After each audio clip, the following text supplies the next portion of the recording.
Get ready for the dictation on the count of 3, 2, 1. Start.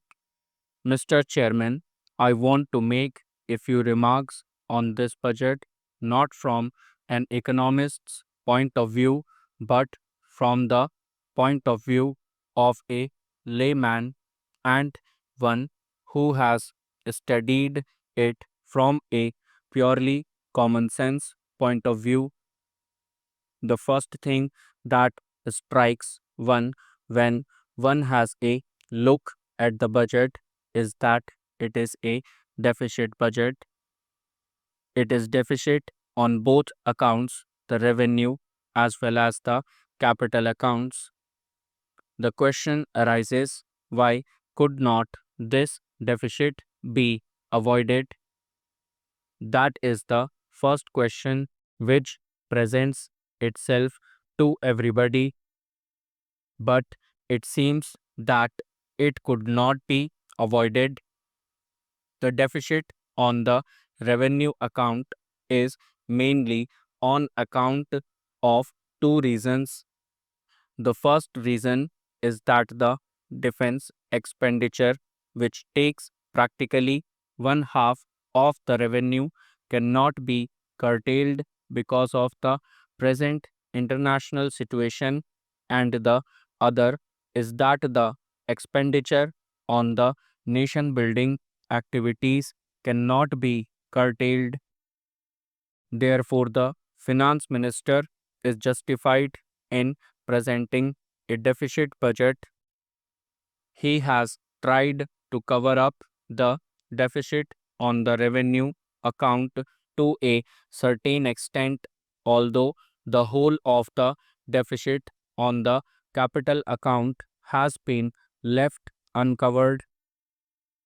A layman would ask why, when an overall deficit of rupees 318 crores was being left uncovered, a deficit of about rupees 30 crores could not be left uncovered, because if that deficit was also left uncovered, fresh taxation would not have fallen on the middle classes.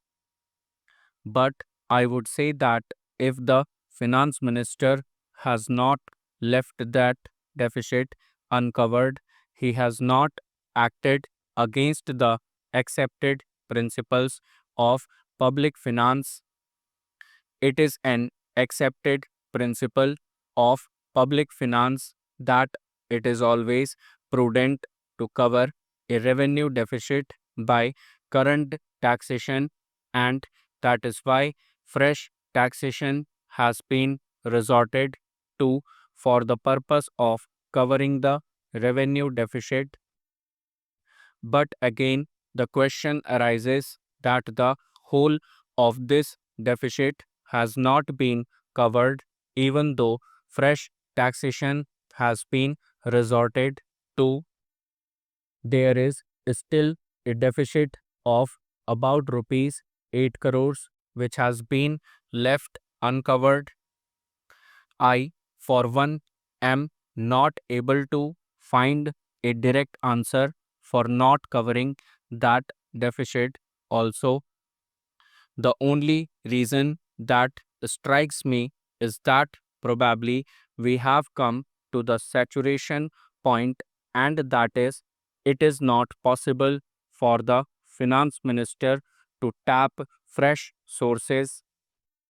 The budget provides some incentives for better production and for the industrialists to come forward and do their best, and to put it negatively, whether the proposals here are such that they do not put a definite disinterest in the way of the industrialists. And the next point from which this budget should be judged is whether it provides for a better and a more equitable distribution of wealth. From the point of view of the first standard, I have mentioned, the budget provides for two concessions as incentives to the industrialists. One is in the way of a 25% development rebate on the initial cost of a new plant and machinery, and the other is that business losses can be carried forward indefinitely and not for 6 years only, as at present. These are concessions, but I feel that they are not very attractive or big concessions.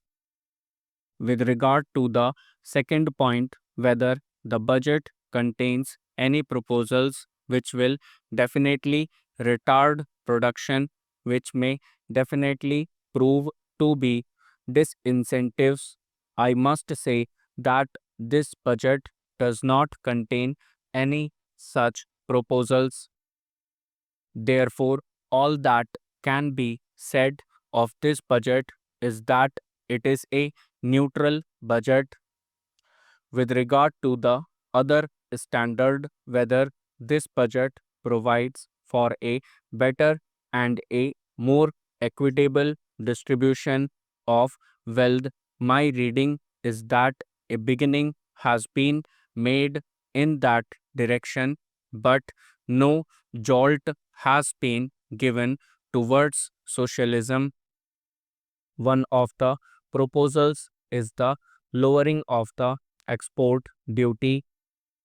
This is in the nature of a revenue concession. For the other proposal regarding income tax changes, the trend is only towards rationalization. What has been taken from the unmarried man is tried to be given to the married man. Some slabs have been reduced and some super tax limits have been lowered. This only means that an effort has been made to rationalize things. With regard to taxation, I cannot say that the rich have been taxed heavily and others have been exempted from it. On the other hand, taxation has been made to spread on as large a section of the community as possible.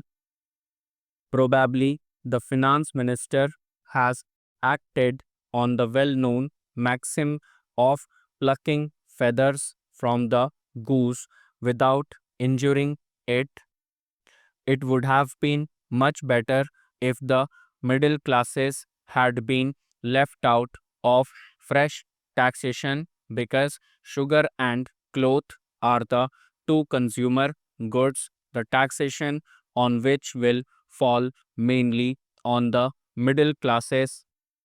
But here too there is justification for the finance minister, because it is not possible to find out ways and means of taxation